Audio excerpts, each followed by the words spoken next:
John with Ripewave Audio here with a year-end summary for 2023. All the videos that we've done and then some, because I'm even going to go back into October of 2022 because that's when we started to review in-house AV receivers and processors. And we've covered a lot this year. We had, well, over 14 AV receivers and processors that we've had in-house. We did our methodical comparisons and exploration of the features that they've had. We've also tested over 10 streamers. There was amplifiers that we got for in-house. We did some test equipment, our ABC switchers. We did a repair, and we went over surround sound formats. Rather than give you a straight chronological listing of the videos we made, I grouped these together. And the first group that I created was new model introduction. So when a manufacturer comes out with a new AV receiver or processor, we try to be among the first reviewers to get in and analyze what this is bringing, the price, the features, what our first thoughts are, how it might compare against prior models.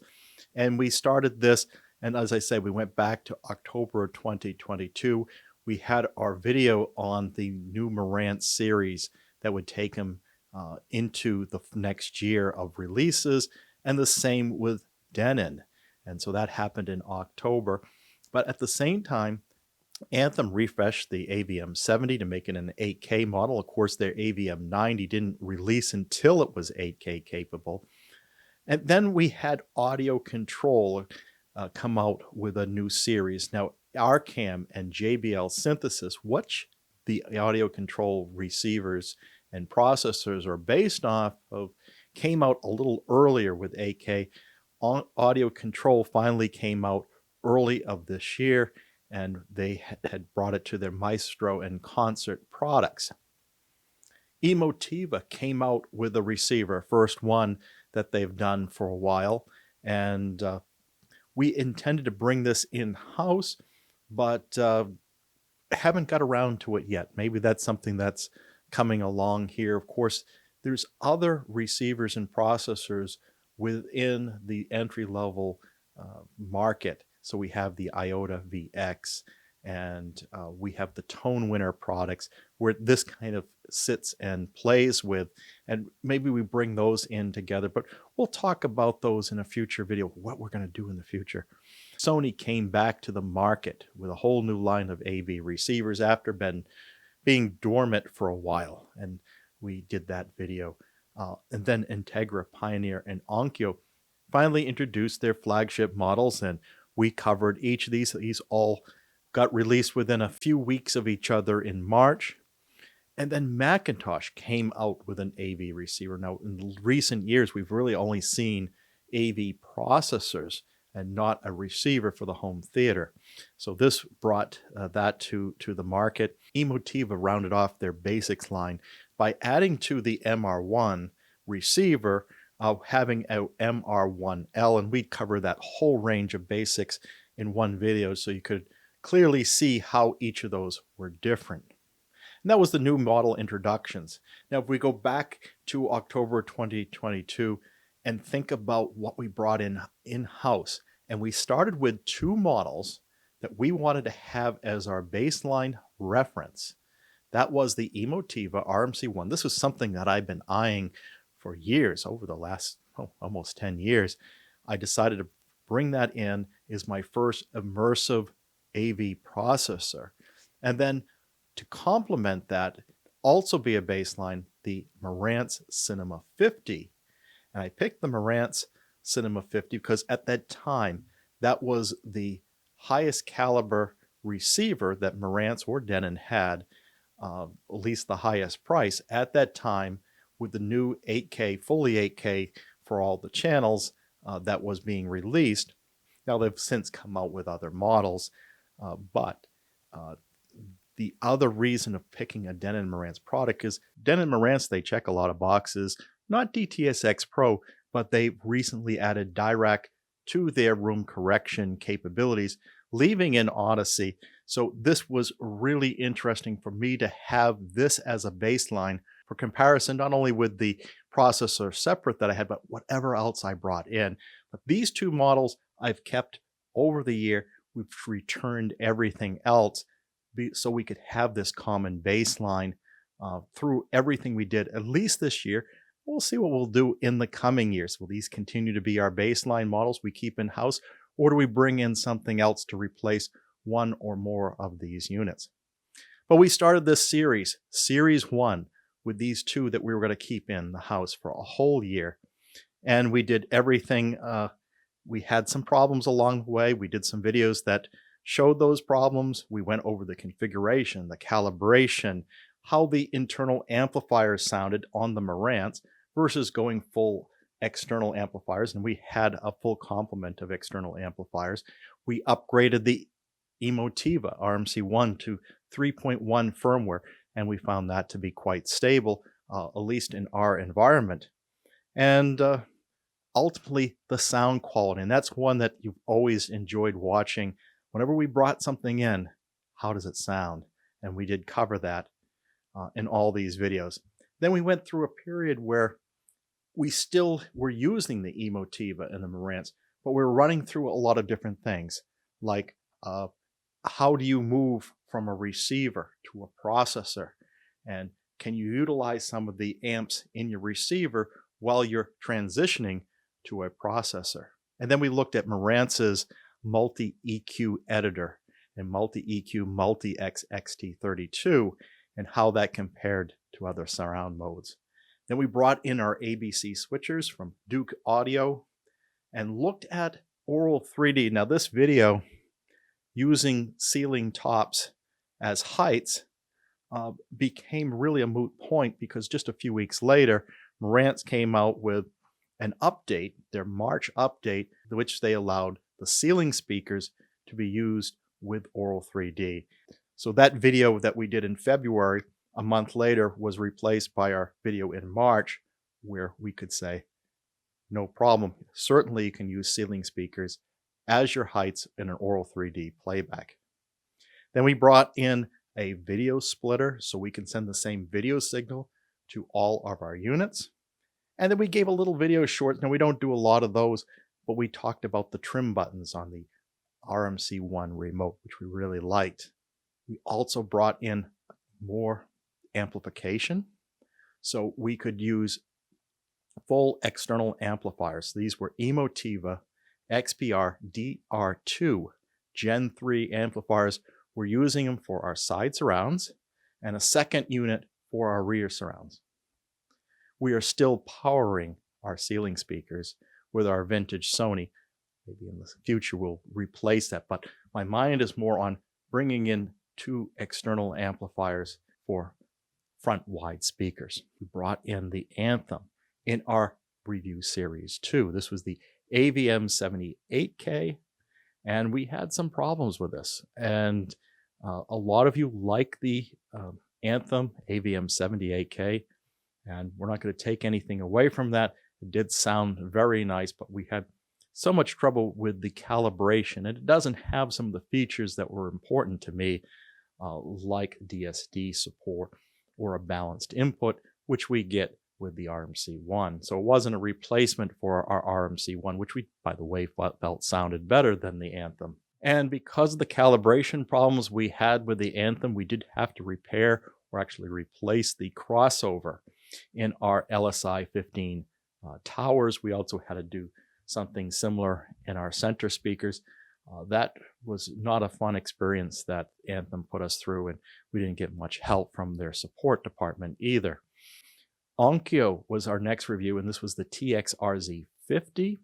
We did 3 parts. We had the initial setup, we did the sound quality, and we're always referencing it back to our 2 references, in-house receiver and processor. And then we looked at the usability, the internal amps, and the sound modes. Series 4, we did what we called a super review. And we looked at this for the 2 tiers of Denon Marantz products. So the first tier we looked at was the Denon AVR-X3800H and the Cinema 50, which we have in-house. And we also brought in a Denon AVR-X4800H and a Marantz Cinema 40. And those two were the same class. And we did this four-way comparison. And what we did find is there was a noticeable difference in those two tiers. We will talk about our sound comparison at the end here. This was a great series, and we started out with a live stream. We didn't do a lot of live streams. We did do for the unboxing of this, plus when we did the original unboxing of the Marantz and the Emotiva back in October. We did initial setup, listening test, and internal amplifiers, and of course the final recommendations on that. The next series, Series 5, Yamaha Aventage RX-A8A. Of course, very much like the 6A. We did this in 5 parts. The overview, we did the initial setup and wipeout configuration, surround modes. We compared it with the Emotiva and the RMC-1 with the sound comparisons. We could also reference back to other videos that we did. And then we did a conclusion of all these. We took a little bit of break from in-house reviews, a little bit in July and more so in August. We looked at the immersive formats, and this is something we do every year. We'll probably continue to do this, is which formats have the most adoption in products out there and who is winning. The Auro-3D video we did, we wanted to call out what particular receivers and processors support Auro-3D, the 9.1 and 10.1, etc. Formats of Auro-3D. And then finally, at the end of August, we did a front wide in a very similar way as which receivers and processors support front wide. Now, there was one not in the video, which we're anticipating from Denon, which is the AVR-X3800H, which is coming soon. The next series, Series 6, Monoprice, but also done with Arcam. I saw these from a feature point of view, very similar products. Both processors, both had support for Auro-3D, both had direct live capabilities, both had direct live bass control. And so we started off, we did 2 videos with Monoprice HTP-1, the setup, the in-house we did the overview, and then we did the initial setup. And then we did the same for Arcam. We did an overview and initial setup. Then we came back with a combined video, do the sound comparison and which ones we felt were better. The Sony series was a huge series. This is our biggest series to date. We did 8 videos. And we started, of course, with the overview against its nearest peers. But then we got into the configuration of the speakers. Now, that's pretty common what we do. But when it came to the user experience, we encountered some things that you don't see in any of the products, like their 360 spatial audio. And then we did our sound comparisons, as we always did. We explored 360 reality audio as a format, which is not a surround mode as the 360 spatial audio was, but the very confusing terms. We went over their dual center technology and trying to get the focus in the center of your TV, particularly if you're not using a projector. In part 7, we looked at the audio reference layout that this supports, and this is a very unique layout of speakers, usually used just in mixing rooms. We set up that duplicate system in here where we had 3 speakers height fronts, included that center height. We had our normal left, right, and center, but on the floor, this is where it was really unique, is on the floor, we had left, right, and center. So we had 9 speakers right up front, this array of speakers. A really interesting experience. So we went over that. And then finally in part 8, we went to front wides with it. This is one of the few AV receivers that supports front wides under $5,000. And with the support of DTS:X Pro. So we don't see a lot of DTS:X Pro out there either. So great series. We covered a lot on that.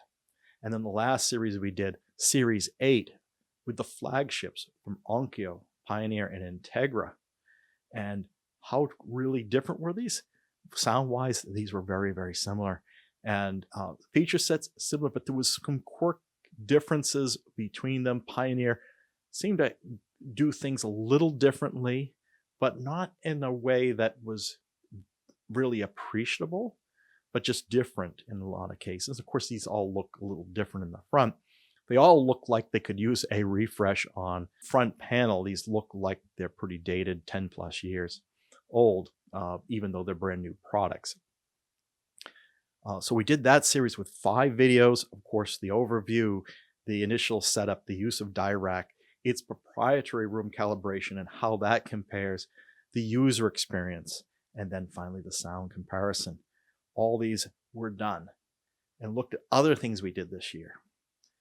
We looked at streaming devices. We looked at the Apple TV 4K from 2022. This is the same streaming devices we continue to use through the year, and was the basis of a lot of the sources that we use to feed for our testing.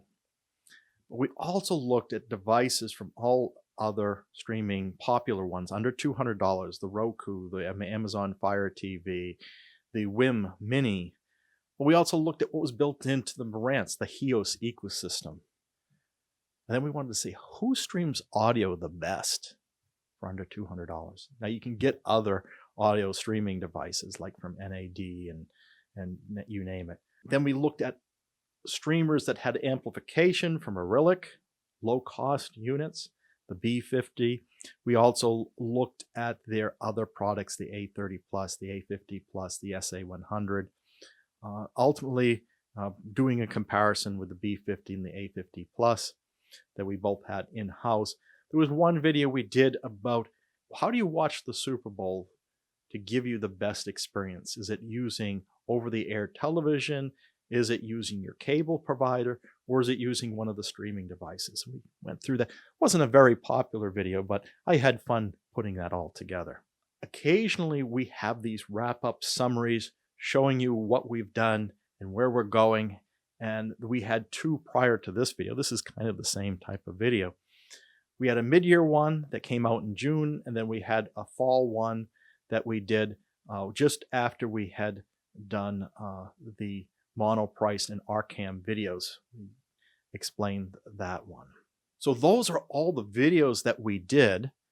And this is the slide that we always had when we did the comparisons. And as the year went on, we added more and more products to the same slide. The most recent being the Integra Pioneer and Onkyo flagships. And what we found was there was 3 tiers, or what we kept on saying is tiers of products, where the Denon AVR-X3800H and the Marantz Cinema 50 were in that tier 3. And if you did apply Dirac, you could get it a little higher, but not high enough to get it into tier 2. But you'd have to go to like a Marantz Cinema 40 or a Denon AVR-X4800H to get to that second tier. Of course, we found that the Onkyo TX-RZ50, which is a real good value product, you can get under $1,500, depending on where and when they have the sale, and almost as good as the Marantz and Denon second tier products. And I think once you're in a tier, even though I show one a little bit better than the other, it's really splitting hairs. But you can it's a lot easier to hear the difference between tier 1, 2, and 3. But within the tier, it may all depend on your room and how you've done the calibration and your own preference, which you like better. And we have a bunch of products all in tier 1. This was a little surprising. The Yamaha RX-A8A, I thought sounded the best of all these, just above the RMC-1 from Emotiva. And then we had the Monoprice HTP-1 and the Arcam AV41, followed by the Anthem AVM-70. And then just getting into the first tier were the Integra Pioneer and Onkyo flagships, along with the Sony flagship, the STR-AZ7000ES, which I would say the 5000ES should sound about the same. It's just got 2 less channels. But with that said, this ends up really proving the point. And it could come down to, as I said before, the calibration and how you have this tuned. Some are easier to do it than others. I would say pick your tier for what you're willing to spend, and then pick it based off of the feature set and cosmetics that you want. If you like some of the extra features that Sony delivers and you're debating whether to do Sony or do Yamaha, go to the Sony, because that's what you want, is some of those 360 reality audio features. Go right ahead, because you're just splitting hairs on the sound quality. And that's how we sum this up. We also did a little analysis on our videos.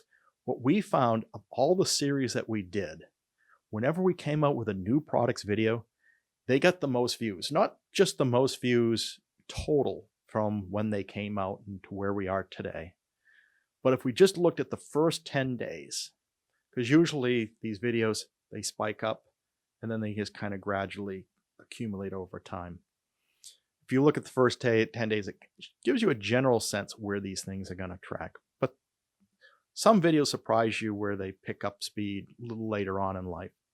If we do a new products video, it didn't matter if we were looking at the first 10 days or the whole life of the year, they got far clearly the most views. The Sony AZ7000ES, the 7th series, is fairly new. It came out in November. It did really well in the first 10 days. It's number 2 position. But if you look at the total lifetime, it doesn't have as many views because it hasn't had as many months to soak and accumulate more views. So that might go from 6th position to 5th position to 4th position as time goes on. So that's why I like to look at the first 10 days. It gives me a clearer picture of how things are tracking. Other notable things, I mean, generally speaking, just after doing the new product videos, which is not in-house, is followed by the in-house reviews of the AV processors and receivers. And the other things we did to fill in, like repairing a speaker or doing streaming services and looking at formats and all that, we get a lot of good positive comments from them, but they just don't get a lot of views. Now, it's not going to sway me for doing that type of video. I just know going into it that they're probably not going to generate as many views as something that is got more widespread interest on it. Now, this is the way we've been looking at it. So if we take a look at the videos, the top 4 videos that we've done, the Onkyo in-house review of the TX-RZ50, that was in 4th place. The Marantz Cinema range, this was not an in-house review. This was looking at it as a new model ranges on October 10th. That was in 3rd place. The Sony overview of the new models was in 3rd place on February 6th. And the number 1 video that we did was the range overview for Denon in October of 2022. So 3 out of the 4 top videos were all about new model introduction and not an in-house review. I find that very interesting. I thought bringing these products in that the reviews would get more views than an overview of products, which I'm just looking at manufacturer provided information. Very interesting. We'll see if this trend keeps up, but this is what we've noticed so far. What were your favorite videos from Ripewave Audio over the last year or so? That feedback would be really interesting. Do you like the in-house reviews, or do you like the new product introductions? Do you like us to do some more of the niche stuff for like Auro-3D and Front Wide speakers? That would be really interesting to me. How are you enjoying this content? What content do you want to see? And we'll probably follow this up with what we should be doing in 2024. So if you enjoyed this video, please like and subscribe. And if you want to take your involvement to the next level, we have our Patreon channel at www.patreon.com/Ripewave. And you can always hit that one-time thanks button on the YouTube interface and give us a one-time donation. And then it doesn't cost you any money to hit that bell notification so you are notified when the next video is posted. Until then, Keep evolving your audio experience.